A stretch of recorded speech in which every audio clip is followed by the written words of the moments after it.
Padre, oramos a ti, reconociendo que tu palabra es verdad. Lo que ella declara respecto a nosotros, respecto a ti, respecto a Jesucristo, respecto a la salvación, es suficiente para mostrarnos de que no podemos acercarnos a ti a menos de que haya un mediador entre tú y nosotros. Y ese mediador es el Hijo Jesucristo, que se encarnó, murió en una cruz, pero fue resucitado con poder. Y ahora está sentado a tu diestra, intercediendo a favor de nosotros. Y rogamos, confiando en esa mediación, de que atiendas a nuestro ruego, de que haya bendición al ser expuestos a tu palabra, de que yo pueda hacerlo como debe ser, aún reconociendo mi debilidad, mis carencias, Señor, pero confiamos en el poder del Espíritu Santo que regenera los corazones y que guía a todo cristiano a la verdad. Que sea evidente en este día, como hemos comprobado tu misericordia y fidelidad a lo largo de los años en esta congregación, para que seamos columna y baluarte de la verdad. Lo pedimos en el nombre del Señor Jesús. Amén. Amén. Pueden tomar asiento.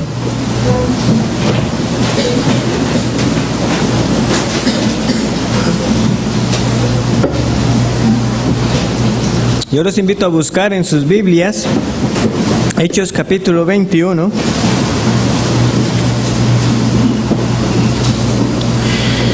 Hechos 21. Vamos a leer del versículo 40 y vamos a leer también los primeros 22 versículos del capítulo 22. Hechos 21, 40 al versículo 22 del capítulo 22.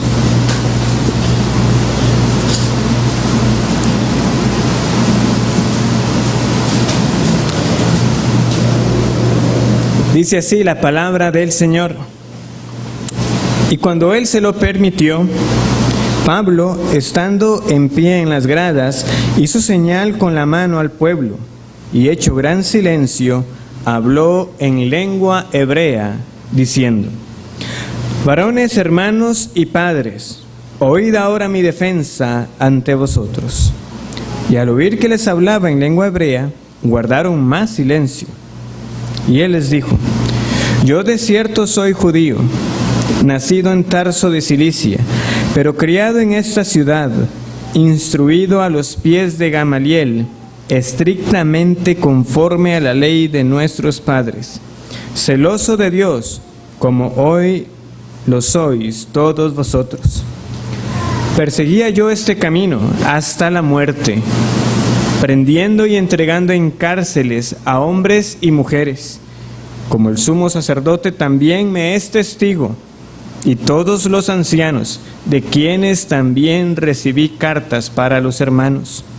Y fui a Damasco para traer presos a Jerusalén también a los que estuviesen allí, para que fuesen castigados.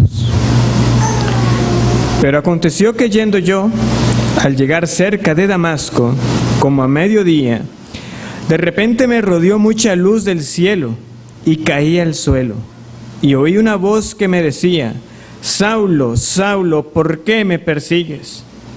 Yo entonces le respondí: ¿Quién eres, Señor? Y me dijo: Yo soy Jesús de Nazaret, a quien tú persigues. Y los que estaban conmigo vieron a la verdad la luz, y se espantaron, pero no entendieron la voz del que hablaba conmigo. Y dije: ¿qué haré, Señor? Y el Señor me dijo: levántate y ve a Damasco, y allí se te dirá todo lo que está ordenado que hagas. Y como yo no veía a causa de la gloria de la luz, llevado de la mano por los que estaban conmigo, llegué a Damasco. Entonces uno llamado Ananías, varón piadoso según la ley, que tenía buen testimonio de todos los judíos que allí moraban, vino a mí y acercándose me dijo: hermano Saulo, recibe la vista. Y yo en aquella misma hora recobré la vista y lo miré. Y él dijo: el Dios de nuestros padres te ha escogido para que conozcas su voluntad y veas al justo y oigas la voz de su boca. Porque serás testigo suyo a todos los hombres de lo que has visto y oído. Ahora, pues, ¿por qué te detienes? Levántate y bautízate y lava tus pecados, invocando su nombre. Y me aconteció, vuelto a Jerusalén, que orando en el templo me sobrevino un éxtasis. Y le vi que me decía: date prisa y sal prontamente de Jerusalén, porque no recibirán tu testimonio acerca de mí. Yo dije: Señor, ellos saben que yo encarcelaba y azotaba en todas las sinagogas a los que creían en ti. Y cuando se derramaba la sangre de Esteban, tu testigo, yo mismo también estaba presente y consentía en su muerte, y guardaba las ropas de los que le mataban. Pero me dijo: ve, porque yo te enviaré lejos a los gentiles. Y le oyeron hasta esta palabra. Entonces alzaron la voz diciendo: quita de la tierra a tal hombre, porque no conviene que viva.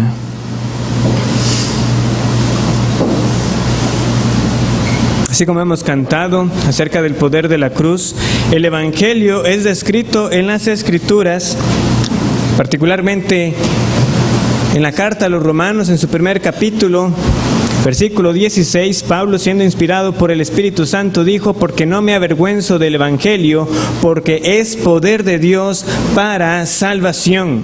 El Evangelio es el poder de Dios para salvación.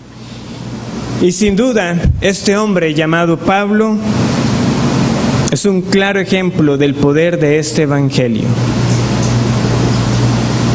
Y el Señor, en su providencia, por medio de la serie en Hechos, y también como hemos visto en Gálatas, nos ha estado llevando la vida de Pablo. Y hoy una vez más tenemos la evidencia, el relato de la conversión de Pablo, ahora dicho con sus propias palabras. En nuestro caso, este es el segundo recuento. La primera vez fue cuando Lucas nos narró en el capítulo 9 de Hechos estos eventos, tal como acontecieron. Cuando comparamos ambos relatos, son algunos detalles del capítulo 9 que no están aquí, y hay algunos detalles que Pablo menciona porque él está hablando de su propia perspectiva, de que no están en el capítulo 9. Pero en esencia tenemos los mismos eventos. ¿Cómo fue que este perseguidor de la iglesia fue transformado en un predicador del Evangelio? Y que desde el capítulo 13, la mayor parte de Hechos ha estado entonces enfocada en el ministerio que le fue dado a este hombre. ¿Cómo fue que ocurrió? Bueno, el capítulo 22, Pablo va a contar cómo fue que ocurrió. Él está aprovechando esta ocasión que se armó como consecuencia del alboroto. Recordemos que la fiesta de Pentecostés, estaba pronto a celebrarse. Pablo estaba pagando los votos juntamente con otros 4 hombres que habían hecho un voto nazareo y estaban por cumplirse los 7 días que necesitaban para purificarse. Pero en ese momento Pablo fue acusado falsamente de haber introducido en el santo templo a gentiles. Nadie cuestionó la acusación. Cerraron las puertas del templo y nadie ingresó para ver que en efecto habían gentiles que hubieran sido ingresados, pero nadie lo hizo. Y además confirmaron las acusaciones que tenían contra él de ser un hombre que estaba opuesto a la ley de Moisés, a las costumbres judías, al santo templo. Y este indicio de acusarlo a él de que estaba contra el templo en Jerusalén indicaba que lo que ellos deseaban era la vida de Pablo. Era la vida de Pablo lo que ellos querían, porque por esa misma acusación fue asesinado Esteban, o como ha sido descrito por Pablo mismo, del testigo Esteban. Ese testigo de Cristo que dio su vida confrontando a las personas con esa realidad de que Dios se había revelado desde antes, pero que ya había llegado el tiempo de que el templo del cual tanto se jactaban ya no iba a ser más, porque ya había venido uno que cumplió y se dio a sí mismo a favor del pueblo de Dios. Entonces esta masa enfurecida estaba golpeando a Pablo. Sin duda iban tras su vida, pero el Señor en su providencia utiliza al Imperio Romano, a las autoridades que estaban ahí cerca, para impedir que eso aconteciera. Como yo les mencioné, estaba la conocida fortaleza Antonia, que estaba justo a la par del templo. Era una posición estratégica para ellos poder precisamente apaciguar cualquier intento de rebelión o de desorden civil. Y esto fue lo que entonces sucedió. Acusan a Pablo falsamente, lo están golpeando, lo van a matar. Llega el tribuno romano con muchas personas, no sabemos cuántas, pero con bastantes para calmar a esa masa enardecida. Pero también el mismo tribuno romano tiene una percepción equivocada de Pablo, porque lo ha confundido con un rebelde que estaba organizando a un grupo de sicarios en el desierto. Entonces Pablo tenía problemas en ambos frentes, con los judíos y con los romanos. No obstante, a pesar de esta prueba que le vino al apóstol, él no se quejó de injusticia, él no buscó defender sus derechos, él esperó en medio de la dificultad para conducirse con prudencia y cuando fuera el momento oportuno hablar. Eso es lo que debemos recordar. Nuestro deber no es mostrar que somos inocentes, sino seguir las pisadas de nuestro Señor Jesucristo, que no abrió su boca cuando le maldijeron, que no devolvió mal por mal, sino que encomendó su causa al Señor. Y de esta manera Pablo podía descansar en la soberanía de Dios, pues la profecía de Agabo se cumplió y por medio de los judíos él fue entregado a los gentiles. Pero él hizo y estaba haciendo lo que era la voluntad de Dios. Ahora bien, ahora que Pablo tiene la oportunidad de dirigirse a la multitud, su deseo en esta defensa, como él ha descrito en el versículo 1 del capítulo 22, no era tanto defenderse a sí mismo, sino al ministerio que le había sido encomendado. Su afán tampoco era quedar libre de los romanos. Él quería que los judíos que lo acusaban escucharan el evangelio. Y para lograr este fin, Pablo inicia contando su propio testimonio de conversión, pues fue de esa manera que Dios le enseñó a él de que había un solo pueblo. Veremos entonces por qué Pablo compartió su testimonio, cómo lo compartió, cuál fue su testimonio en sí y cuál fue la reacción. ¿Por qué compartió Pablo su testimonio?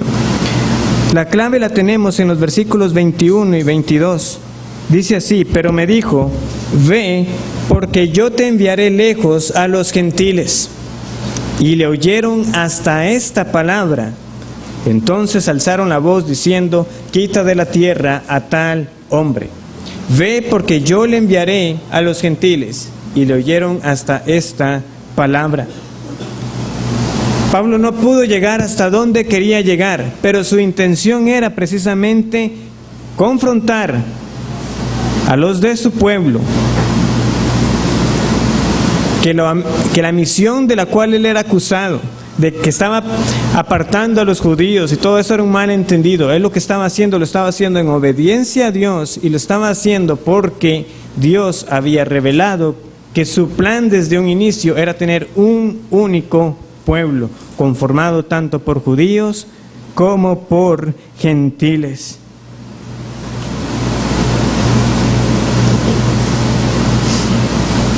No era un acto de rebelión de su parte, eso le fue revelado. Pero reconocer esa revelación implicaba reconocer la deidad de Cristo, a quien Pablo llamó Señor. Y que su llamamiento fue divino, porque fue llamado de la misma manera como Dios se dirigió a otros siervos en el pasado. Moisés, Moisés, Samuel, Samuel, Saulo, Saulo. Mi llamado fue divino. Lo que yo estoy haciendo no fue una iniciativa propia. No es un acto de fomentar un nuevo grupo. No, Dios en su Hijo se reveló a mí. Me salvó. Me ha mostrado que el Evangelio es para todos, para los gentiles, pero ellos no lo quisieron recibir. También lo compartió para mostrarles que Él entiende muy bien la posición en la que ellos estaban, porque les está diciendo: yo era como ustedes. Yo era como ustedes. Yo también era un hombre celoso. Versículo 3. Estrictamente conforme a la ley de nuestros padres, celoso de Dios, como hoy lo sois todos vosotros. Yo lo entiendo. Yo también pensaba en mi celo que yo estaba sirviendo a Dios, que lo que estaba haciendo al perseguir a estos supuestos rebeldes que anunciaban que Jesús era el Señor, estaba haciendo la buena obra. Pero deben de saber de que ese Mesías, de que ese Jesús que ellos anuncian como Mesías es realmente el Mesías que había sido prometido. Y fue Él el que me comisionó, fue Él el que me envió a los gentiles. Pablo entonces no estaba llevando la atención a sí mismo. O sea, no está compartiendo el testimonio para que ellos se admiren de cuán grande ha sido el cambio en la vida de Pablo. Para decir: wow, este hombre pasó de ser un perseguidor a ahora estar completamente por ellos. Y para que entonces nuestra atención quede solamente en la persona de Él. No, Él los quería llevar al grandioso plan de salvación de Dios. Un solo pueblo, por la fe solamente en Jesús.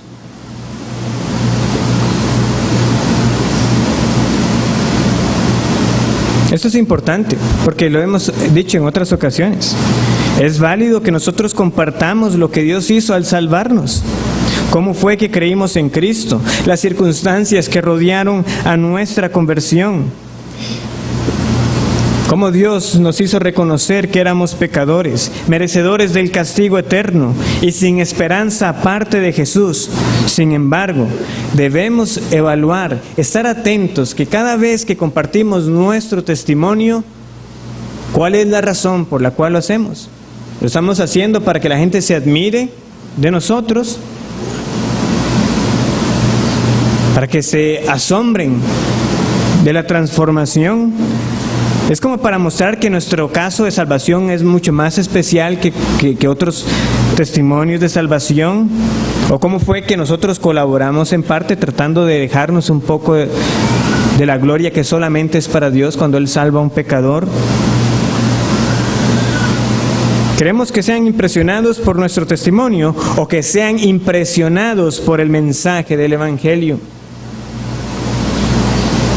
Hermanos, no hay otro relato de conversión que tengamos tantas veces en la Escritura como el de Pablo. Lo tenemos 3 veces en Hechos, una vez en Gálatas, y tenemos referencias al evento en el resto de las cartas también. El Señor en su sabiduría así lo ha dejado para nosotros. Pero de nuevo, no es para que la atención sea sobre Pablo. ¿Qué era lo que decía él en la carta a los Gálatas? Y glorificaban a Dios en mí.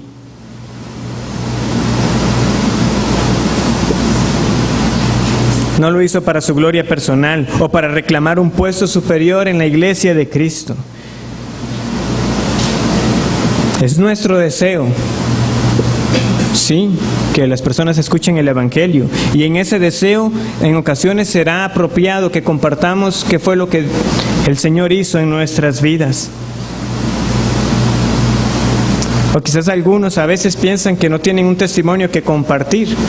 Bueno, es que no se acerca nada a lo que era la vida de Pablo. Pero cuando entendemos que la misma condición de muerte espiritual es la de toda persona sin Cristo, y que para ser nacidos de nuevo se requiere ser resucitados con el mismo poder que resucitó a Jesús de los muertos, es cuando aprenderemos que podemos compartir nuestro testimonio con toda confianza, porque el énfasis no estará en cuán sumergido estuve yo en el pecado o cuán grotescos fueron los actos, sino en la misericordia de Dios. Porque aún si es el caso de aquellos que el Señor en su gracia les ha permitido crecer en el ambiente cristiano, en una iglesia, y que por tanto el Señor utilizó eso para que no vivir una vida hundida por completo, entregada de lleno a muchas cosas. ¿Cómo fue lo que aprendimos o lo que leíamos ahora en Mateo capítulo 20? Todos hemos recibido la misma salvación, la misma. Tanto el primero como el postrero, no hay distinción. Gloria a Dios de que Él hace como le place. ¿Tienes tu envidia de que yo soy bueno? Él reparte salvación a quien quiere, cuando quiere. A algunos muy temprano en su vida, a otros muy tarde. Pero tenga esta certeza usted, si es salvo, ha recibido la misma salvación. La misma salvación de la que da testimonio Pablo es la misma de la que usted también puede dar fe.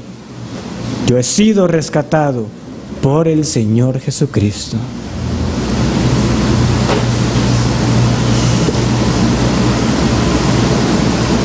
¿Cómo lo compartió Pablo? Bueno, lo compartió de una manera sabia, respetuosa y mostrando misericordia. Versículo 40 del capítulo 21.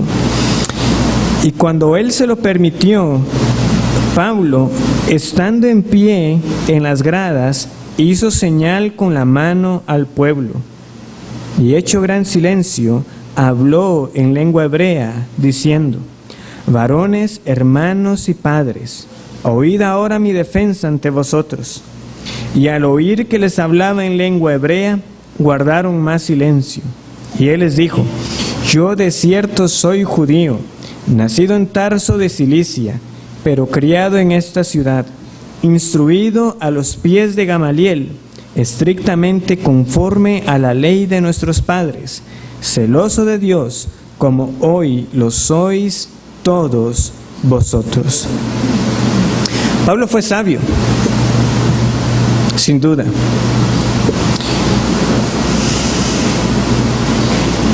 ¿Qué es lo que uno hubiera esperado de alguien que está opuesto a las costumbres judías, de alguien que está contra Moisés, de alguien que está contra el templo? Bueno, que ese rebelde lo que va a hablarnos es en una lengua gentil. Nos va a hablar en griego, nos va a hablar en el idioma predominante del Imperio Romano, porque como rechaza todo, ni siquiera quiere hablar la lengua que le enseñaron sus padres. Pero no, el supuesto insurrecto judío les habló en hebreo, y con esto se ganó la atención de ellos. El Señor le concedió a Pablo ese discernimiento para saber de que si iba a tener alguna oportunidad para que le escucharan, tenía que iniciar con esta prudencia, y se dirigió en esa lengua tan apreciada por ellos, porque recordemos que aún hasta la iglesia al inicio tuvo que tratar algún tipo de preferencia que se estaba dando entre aquellos judíos que eran judíos de cepa, por decirlo así, y aquellos llamados helenistas, aquellos judíos padres judíos pero que hablaban griego, ¿verdad? Que algunas viudas estaban quedando desatendidas. A veces hasta ese nivel llegaba el tipo de riñas y contiendas por ese celo que a algunos les dominaba. Entonces Pablo lo tiene muy presente y les habla en hebreo. Eso es el discernimiento que el Señor da, porque a la vez recordemos que Pablo le tuvo que responder al tribuno romano en griego. ¿Por qué? Porque para el otro, si estaba, no, este es un alborotador, debe ser ese líder de los celotes, de esos sicarios. ¿Qué hubiera esperado él? Que ese, siendo rebelde, me hablara en hebreo, porque no quiere nada con el Imperio Romano. Pero le respondió en griego. ¿Y tú sabes griego? ¿Sabes griego?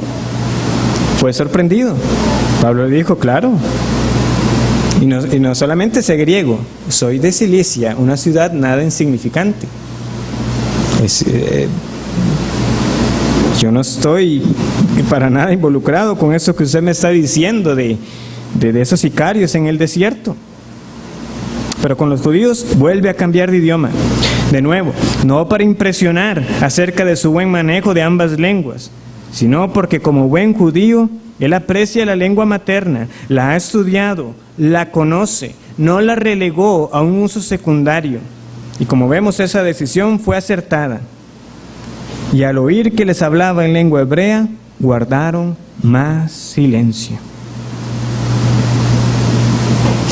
Hermanos, aquí también hay una aplicación para nuestras vidas. Santiago nos exhorta a pedir sabiduría con fe, no dudando nada, confiando que la recibiremos del Señor. ¿Por qué? Porque todos, en mayor o menor medida, estamos faltos de sabiduría. Nunca será una petición que esté de más de rogar al Señor, dame sabiduría, sabiendo que Él la dará abundantemente y sin reproche. Y la necesitamos. Necesitamos esa sabiduría de lo alto para saber cómo conducirnos, para saber cómo hablar. Vamos un momento a Colosenses capítulo 4.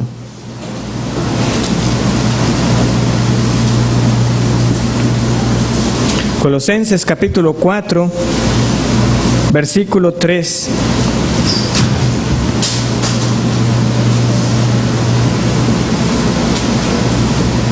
Dice lo siguiente: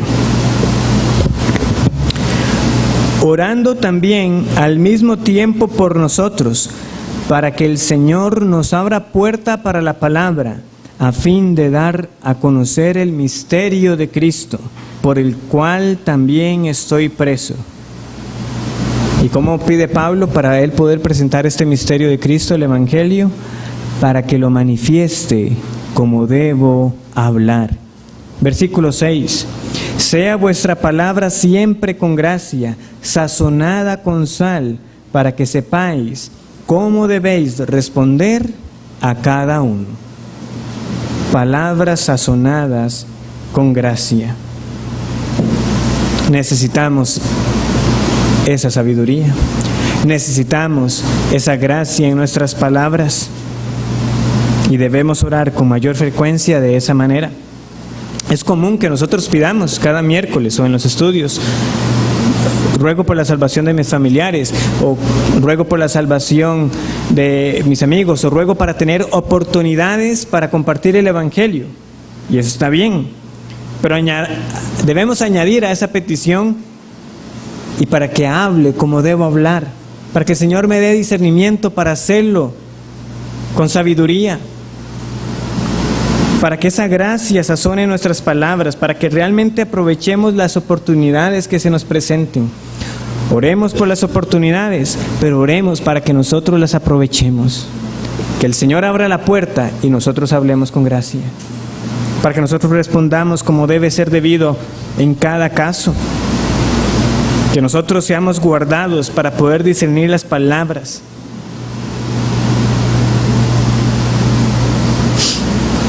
Hay ocasiones en que algunos han tenido que pedir que sean otros los que le hablen a un familiar, porque han tenido que llegar a reconocer: es que a mí ya no me escucha. Quizás a usted sí le oiga. Debemos ver si ha habido falta de sabiduría de nuestra parte para que eso haya sucedido, que haya ocasionado que ahora no nos quieran recibir. Sin excluir, claro está, que en la dureza de nuestros corazones el pecador siempre va a buscar una excusa para no escuchar la verdad. Pero en cuanto a nosotros, ¿será que estoy siendo falto de discernimiento en la manera que hablo, como digo las cosas? Hay otros detalles que también están a lo largo del testimonio de Pablo, que evidencian esa gracia que tuvo, esa sabiduría en su defensa. Por ejemplo, ¿cómo inició él? Yo de cierto soy judío. Inmediatamente se identifica: yo no estoy negando mi origen, yo no estoy negando cómo fui criado.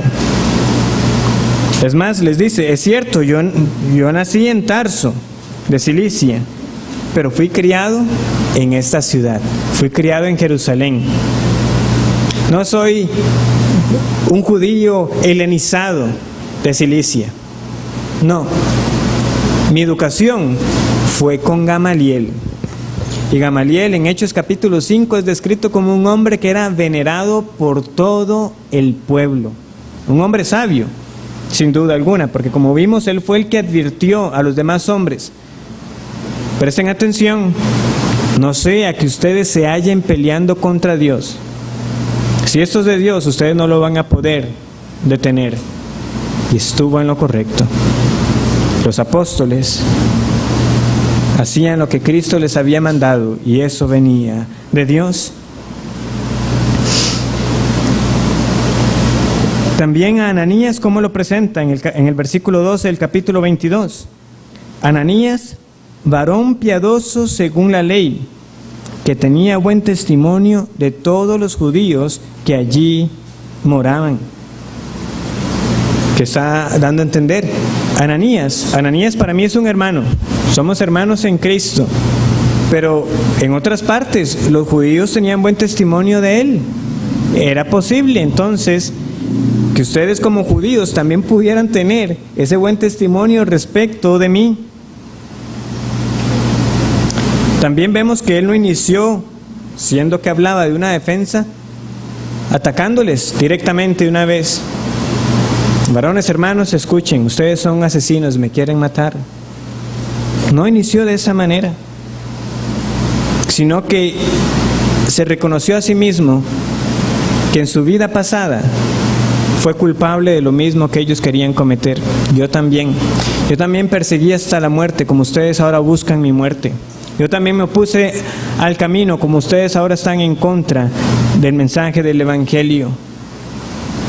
Y tengo los testigos, los sacerdotes, el sacerdote y los ancianos. Ellos mismos me dieron las cartas para yo ir tras los cristianos. Entonces, en todo esto, Pablo fue muy respetuoso. Ahora, cuando hablo de este respeto de Pablo en la manera en que se dirigió a las personas, por supuesto no debemos confundir lo que algunas veces algunos entienden como por respeto, que es como ser políticamente correcto y evitar usar ciertas palabras. No es eso lo que Pablo está haciendo. Al pecado lo vamos a llamar pecado. Si algo es pecado, diremos que es pecado. Sin embargo, notemos que Pablo no basó sus palabras llamándoles asesinos, violentos, abusadores, sino que iba a denunciar que todos sus cargos eran falsos por medio de lo que Dios había revelado, y de esta manera ponerlos a ellos en evidencia de que estaban pecando contra Dios, porque se estaban oponiendo a lo que Dios ahora mandaba.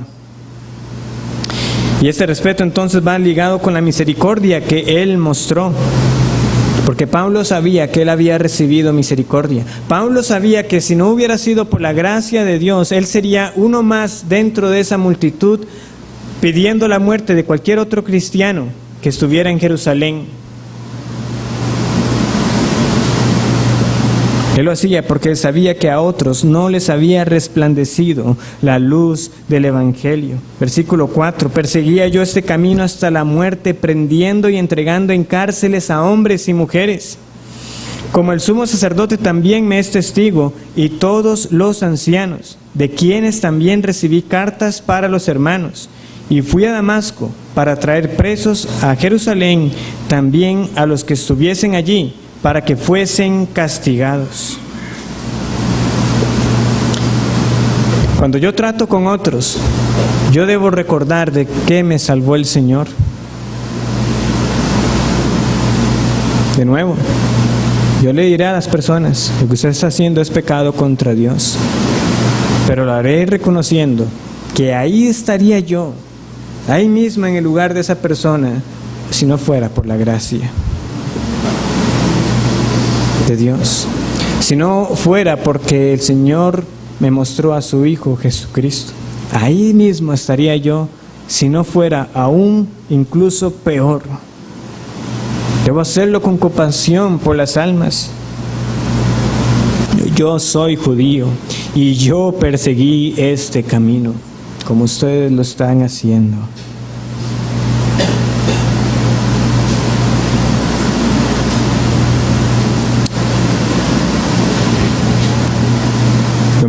Lo mismo que ustedes me quieren hacer, matarme, yo lo hice y estuvo mal.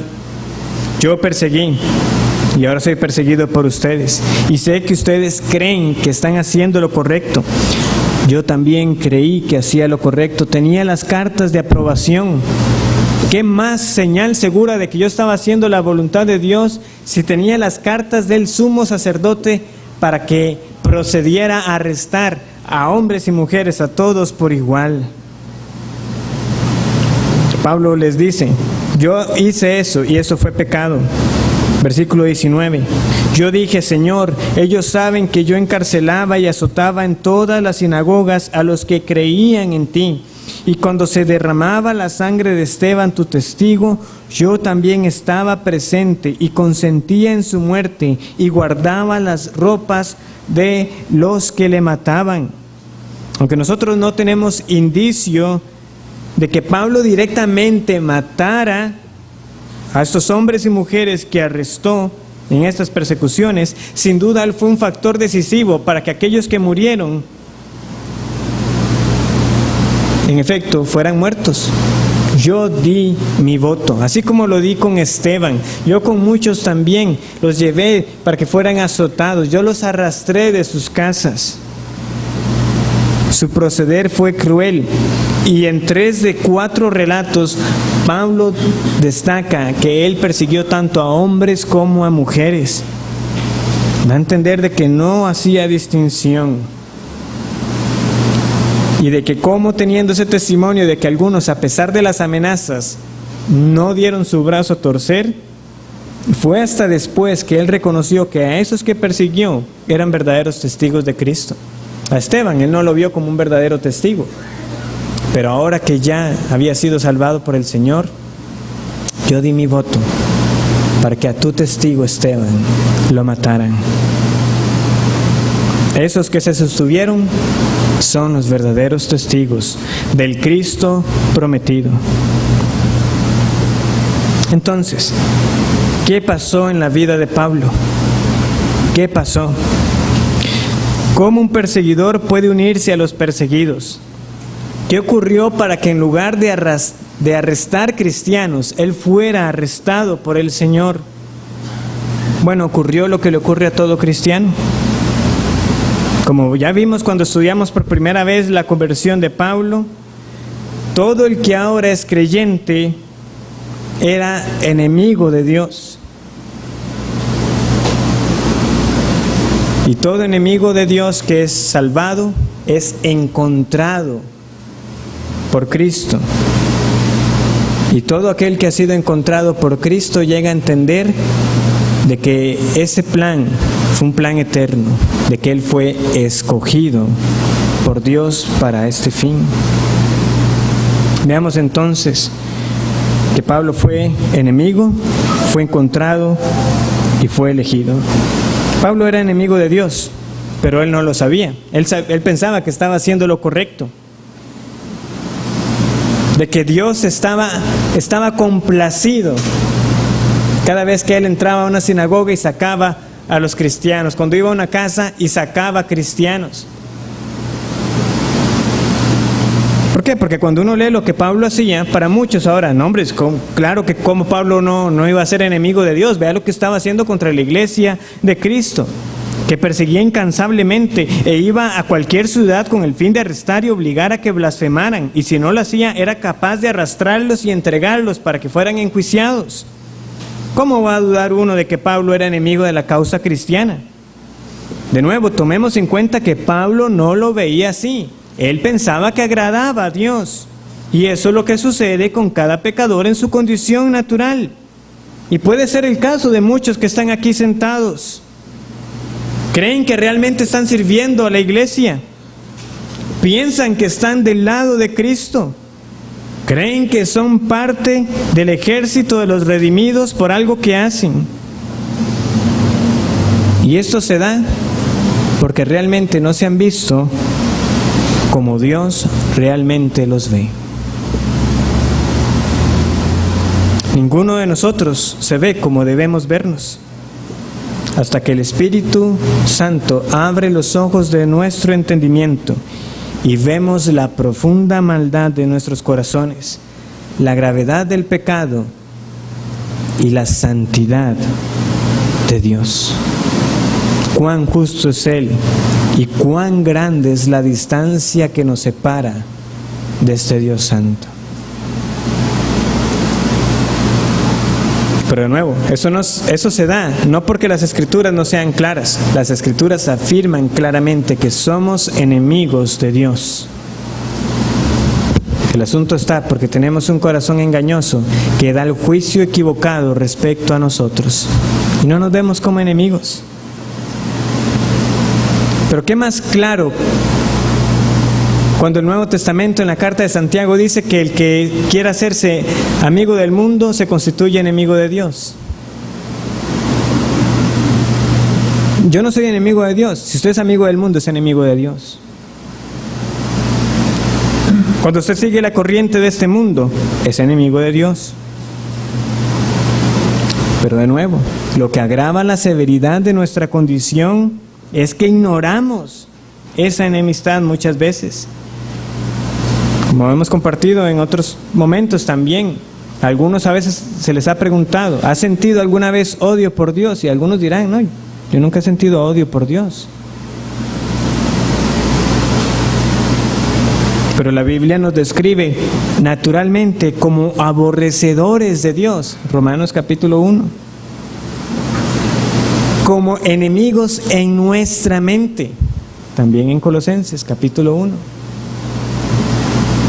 No se trata entonces que pensemos abiertamente que aborrezco a Dios, aunque hay algunos que sí llegan a reconocer en momentos particulares de su vida que tuvieron un resentimiento ante Dios por algo en sus vidas y entonces le echaban la culpa a Dios o le echan la culpa en ese mismo momento a Dios por algo que sucede. Pero es que va más allá de eso. Cada vez que decidimos hacer lo que nos place, sabiendo que es pecado contra Dios, no lo vemos como evidencia de ese aborrecimiento contra la ley de Dios y por tanto como un aborrecimiento contra Dios, que es el autor de la ley. No vemos por nuestra ceguera espiritual que cada vez que preferimos el pecado es porque realmente detestamos al Creador y menospreciamos la obra de Jesucristo. Todavía más, hay muchos que no ven su menosprecio por la iglesia local como enemistad contra Dios, pero las palabras del Señor Jesús no podían ser más claras. ¿Por qué me persigues? Lo que le haces a la iglesia es enemistad contra Cristo, que es el Señor y cabeza de la iglesia. No puedes estar peleado con la iglesia y bien con Cristo.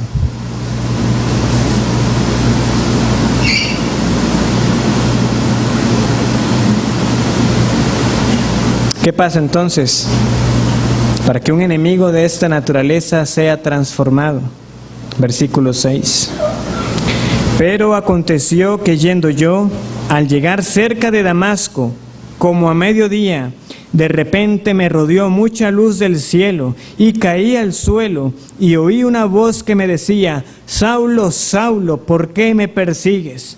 Yo entonces respondí, ¿quién eres, Señor? Y me dijo, yo soy Jesús de Nazaret, a quien tú persigues. ¿Qué pasa con el que ahora es creyente? Pasa que fue encontrado por Cristo. Es hallado por esta sublime gracia.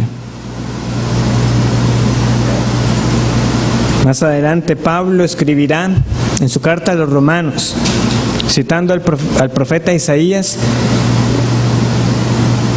que Dios iba a provocar a celos precisamente a los judíos, llamando pueblo al que no era pueblo, que Él sería hallado por los que no lo buscaban y que Él se manifestaría a los que no preguntaban por Él. Debemos ser sobrecogidos por esta realidad. Un Dios santo, o como la presenta la Escritura, santo, santo, santo, perfecto, que habita en luz inaccesible, glorioso,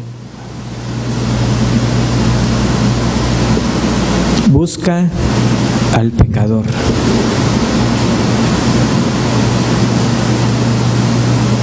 En este caso es Cristo mismo. Cristo en su condición glorificada. El Cristo resucitado aparece a Pablo. Se le aparece un hombre que está cegado en su misión de ir a matar a los que profesan el nombre del Señor Jesús. Cristo buscó a Pablo cuando Pablo no buscaba a Cristo. El Señor vino por nosotros cuando nosotros no lo queríamos, cuando estábamos muertos en delitos y pecados, siendo pecadores, siendo enemigos. Romanos 5:8. Cristo murió por nosotros. Murió por mí. Los testimonios podrán ser distintos en varias partes cuando las personas lo cuentan. Para algunos ese encuentro con Cristo se dio en un estudio bíblico. Para otros fue un compañero de trabajo que le pasó un sermón. Para alguien fue que un familiar le insistió que fuera a la iglesia. Para otros es incluso después de años y años de escuchar sermones y sermones, y hasta que un día despertó de ese sueño de muerte. Pero pasó. Un día se nos abrieron los ojos, un día se abrieron nuestros oídos y caímos en cuenta, como el hijo menor de la parábola, que cuando nosotros estábamos caminando hacia el Padre, realmente el Padre ya había caminado hacia nosotros y nos abrazó y nos besó y nos vistió con las ropas de justicia de Cristo.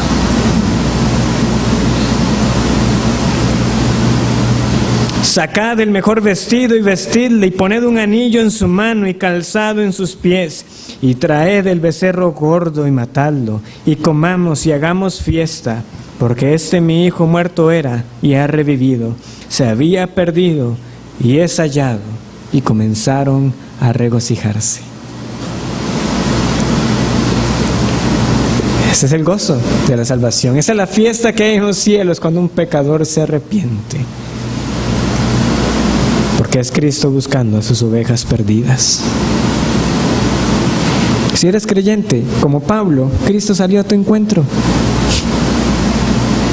Se estaba siguiendo el camino de perdición y Cristo lo detuvo y te confrontó, te humilló y te llevó a su redil. Además, de acuerdo a la palabra, todo creyente con humildad, cuando es expuesto al consejo de las Escrituras, reconoce que su salvación fue un acto que tiene su origen en la eternidad, desde antes de la fundación del mundo. Aunque esto desate desacuerdos entre los cristianos, lo cierto es que la Biblia presenta que nuestra salvación es nada cercano a un accidente. Dios lo quiso desde antes de que el mundo fuera hecho. Versículo 14. Y Él dijo: el Dios de nuestros padres te ha escogido para que conozcas su voluntad y veas al justo y oigas la voz de su boca. Dios te ha escogido para que conozcas su voluntad y veas al justo y oigas la voz de su boca. porque serás testigo suyo a todos los hombres de lo que has visto y oído. Ahora pues, ¿por qué te detienes? Levántate, bautízate y lava tus pecados invocando su nombre. La palabra escogido que está ahí es literalmente seleccionado con la mano, con antelación. Literalmente con la mano, usted lo toma. Pero desde antes ya sabía que lo iba a tomar. Pedro usa esta misma palabra para hablar de Cristo como aquel que fue anunciado desde antes, o como lo traduce la Biblia de las Américas, como aquel que fue designado antes, de antemano para vosotros. De manera similar, Ananías le confirma a Pablo que su salvación y la tarea que se le está encomendando fue algo que se designó desde mucho antes por Dios. Sí, Pablo obedeció a la voz de Cristo. Señor, ¿qué quieres que yo haga? Vaya a Damasco, busque a Ananías y él le dirá todo lo que tienes que hacer. Sí, Pablo obedeció a todo lo que le dijo Ananías. Él se puso en pie, se bautizó y profesó que ahora era cristiano. Pero Pablo entendió en el orden de estos eventos que definitivamente su escogencia no fue por obra alguna, porque él era perseguidor. Pero ahora que obedecía a Cristo fue porque algo sucedió antes. Esto es el fruto de algo previo. Hermanos, pero esto es la evidencia de esta elección de Dios. No está presente solamente porque vemos la palabra escogido ahí. Es que nosotros debemos ver todo lo que aconteció el día que Pablo fue encontrado por Cristo. Y él mismo lo dice, versículo 9, y los que estaban conmigo vieron a la verdad la luz y se espantaron, pero no entendieron la voz del que hablaba conmigo. Y dije, ¿qué haré, Señor? Y el Señor me dijo, levántate y ve a Damasco y allí se te dirá todo lo que está ordenado que hagas. Y como yo no veía a causa de la gloria de la luz, llevado de la mano por los que estaban conmigo, llegué a Damasco. ¿Vieron los otros la luz? Sí, la vieron, pero no vieron a Cristo. No entendieron que esa luz que alumbraba más que el sol del mediodía era la gloria del Señor. ¿Escucharon ellos una voz? Sí, pero no la entendieron. De hecho, vamos al capítulo 26 y en el versículo 14 vean lo que Pablo dice.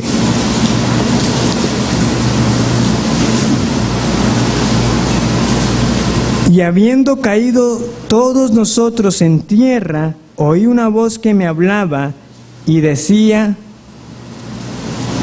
en lengua hebrea.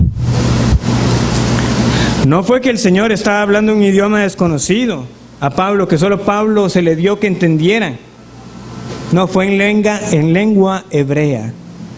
Pero no le fue dado a ninguno de los que estaba ahí que entendieran que esa era la voz de Cristo. Solo Pablo. ¿Por qué? ¿Por qué? ¿Cómo es posible esto de que personas escuchen lo mismo, pero solo unos atiendan? Bueno, lo hemos visto esta mañana, el llamado eficaz, porque son las ovejas de Cristo. El buen pastor, porque cuando el buen pastor llama, sus ovejas oyen su voz y le siguen. ¿Por qué no creyeron los demás? ¿Por qué no entendieron la voz? Bueno, el Señor Jesús mismo lo dijo en ese capítulo de Juan, capítulo 10. Como ese dicho, vosotros no creéis porque no sois de mis ovejas. El Señor tiene un pueblo, el Señor tiene a sus ovejas y Él las está reuniendo, llamándolas por su nombre.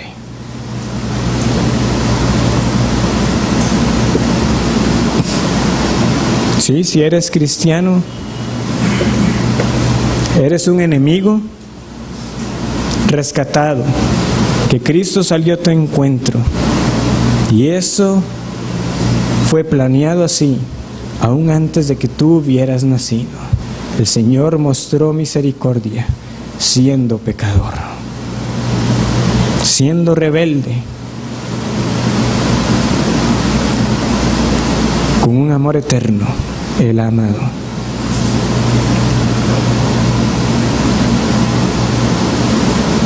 qué a mí y no a los otros? Que el Señor así lo ha querido.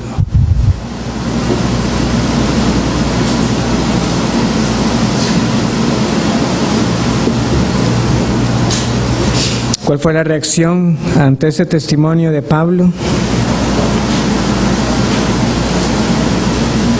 Versículo 21 otra vez. Pero me dijo: ve, porque yo te enviaré lejos a los gentiles. Y le oyeron hasta esta palabra. Entonces alzaron la voz diciendo: quita de la tierra tal hombre, porque no conviene que viva. Vean el testimonio que estas personas han escuchado. Yo respiraba amenazas contra la iglesia de Cristo. Me apareció una luz que era la misma gloria del Señor. ¿No hay asombro?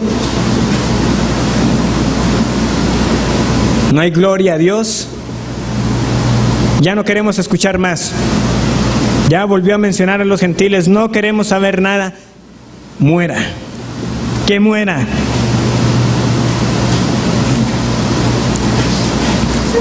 Pablo, tú nos estás diciendo que nosotros mismos somos enemigos, que nosotros mismos necesitamos ser encontrados por este Señor. Que muera. No queremos saber nada de esto. Usted se opone a nosotros, a los judíos, a los que tenemos la ley de Moisés. Nuestra esperanza está en nuestras obras, en que la hemos guardado desde siempre. Nosotros somos los celosos, nosotros somos los que agradamos a Dios. No es eso que usted está diciendo. ¿Cómo que los pecados son lavados en el nombre del Señor Jesús? No queremos eso. ¿El bautismo es ahora la señal? No, la circuncisión. Queremos las obras. Así seremos aceptados delante de Dios. Aborrecimiento por completo. En lugar de reconocer que las obras nunca iban a ser suficientes para tener certeza de ser recibidos por el Padre, y que en cambio ahora Pablo les está diciendo: hay esperanza para saberse limpio de todos los pecados. Invoque el nombre de Cristo. No lo queremos. Mi confianza está en los sacrificios que ofrecemos en el santo templo. Hermanos, cuánta instrucción en este pasaje, precisamente para no confiar en nuestro testimonio. Que no debemos pensar que es que si las personas no quieren recibirme es porque seguro mi testimonio no es suficiente. Bueno, el testimonio de Pablo no fue suficiente. Es por el Evangelio y por el Espíritu Santo regenerando los corazones para que haya salvación, para que haya fe en creer en el mensaje. Nuestra meta no es lograr que mantengan la atención cuando hablamos de nuestra salvación, sino cómo dirigir ese relato a la persona de Cristo. Porque tenemos aquí este registro histórico de la salvación, de la gran salvación que le fue dada a Pablo, en esas condiciones tan particulares, e igual no lo escucharon, no reconocieron ese poder exaltado de Dios. Pero para nosotros, los que creemos, cuando leemos el testimonio de Pablo, somos animados de que no hay casos imposibles, de que no hay enemigo que se pueda resistir al Cristo victorioso que sale al encuentro y vence a sus enemigos. Pero no nos extrañemos si nos rechazan. No pensemos que nos pasa porque es que no tenemos nada impresionante que contar. Recordemos a quiénes nos dirigimos. Nos estamos dirigiendo a hombres y mujeres con corazones duros, con mentes habituadas al pecado. No debemos preocuparnos por ensayar o fabricar una respuesta superficial cuando comparto mi testimonio. Mi tarea es conocer más y más el Evangelio para decirlo con valor ante cualquier persona. Lo volvemos a recordar porque el texto nos lleva a recordar esto de nuevo. Nuestro testimonio no es el Evangelio. El evangelismo no se limita a actividades de repartición de tratados, pero donde quiera que esté el cristiano, así sea preso, así sea en esta condición tan negativa, tan limitada, ahí está también el Evangelio con el cristiano. Pronto y dispuesto a compartirlo rogando al Señor que si Él quiere, conceda salvación. Quiero finalizar entonces animándonos con la misma exhortación que el Señor le dio a Pablo. Versículo 17. Y aconteció, vuelto a Jerusalén, que orando en el templo me sobrevino un éxtasis, y le vi que me decía: date prisa y sal prontamente de Jerusalén, porque no recibirán tu testimonio acerca de mí. Yo dije: Señor, ellos saben que yo encarcelaba y azotaba en todas las sinagogas a los que creían en ti. Y cuando se derramaba la sangre de Esteban, tu testigo, yo mismo también estaba presente y consentía en su muerte y guardaba las ropas de los que le mataban. Pero me dijo: ve, porque yo te enviaré lejos a los gentiles. Este evento del versículo 17 sí es un relato que solo tenemos aquí, donde Pablo habla de este éxtasis que tuvo, de esta visión. La palabra éxtasis es la misma que Pedro también utiliza respecto a la visión que él tuvo del lienzo y los animales limpios e inmundos en Hechos capítulo 10. Esta no es una aparición como cuando él iba a Damasco, sí es una visión, pero es una revelación directa de Cristo en todo caso. Es el Señor que le habla a su siervo, a quien debe confortarlo para que tomara el valor para hacer aquello que le había sido encomendado. Pablo ha sido obediente, ¿verdad? Desde que el Señor llegó a su vida, ha sido obediente. ¿Qué quiere, Señor, que haga? Vaya, y él fue, y haga todo lo que Ananías le dice. Ananías le dijo, y él lo hizo. Un siervo obediente, pero un siervo también con temor.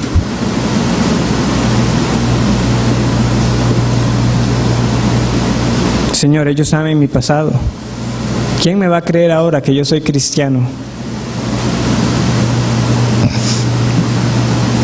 Entonces nosotros podemos tener temor también. ¿Cómo le voy a hablar a esta persona? ¿Me van a recibir?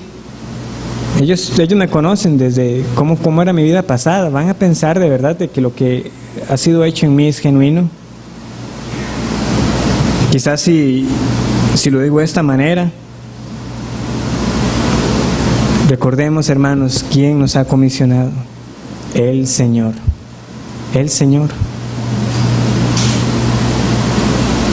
Nuestro descanso debe estar en ser testigos obedientes a Cristo. Si el mundo nos rechaza, que nos rechace, pero yo estoy siendo obediente a mi Señor. Y Él nos manda a serle testigos fieles en todo momento. ¿Por qué? Porque no se trata de nosotros. Versículo 18. Porque no recibirán tu testimonio acerca de mí. Pablo, no se trata de que lo rechacen a usted, es que no van a recibir su testimonio acerca de mí. Es a mí a quien van a rechazar.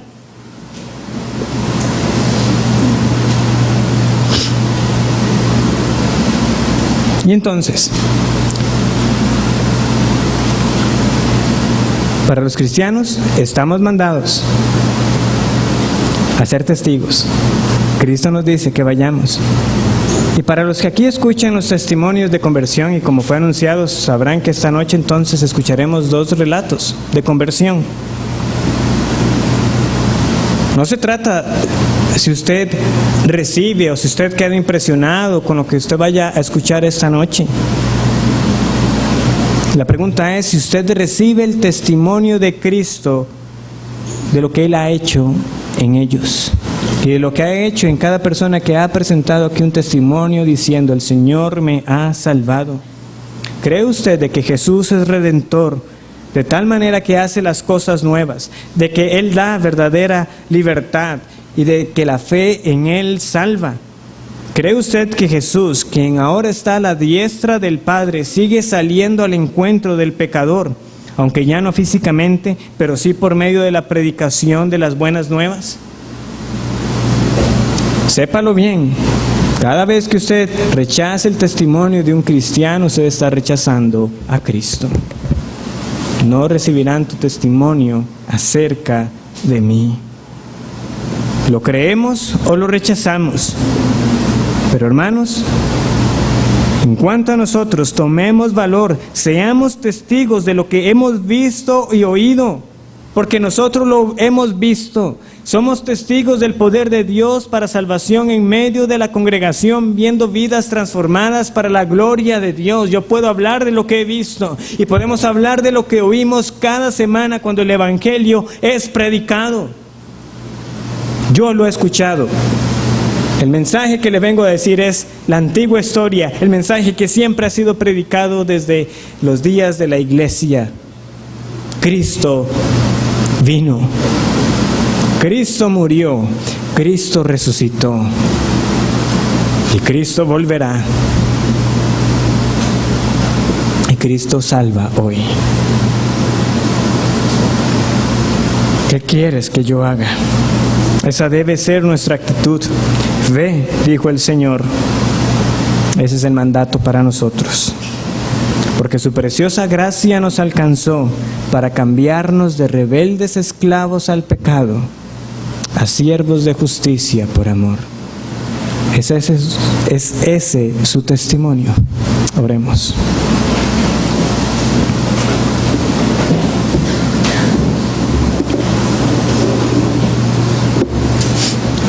Oh Padre, maravillosa gracia que tú has extendido a pecadores como nosotros, saliendo a nuestro encuentro cuando estábamos muertos en delitos y pecados.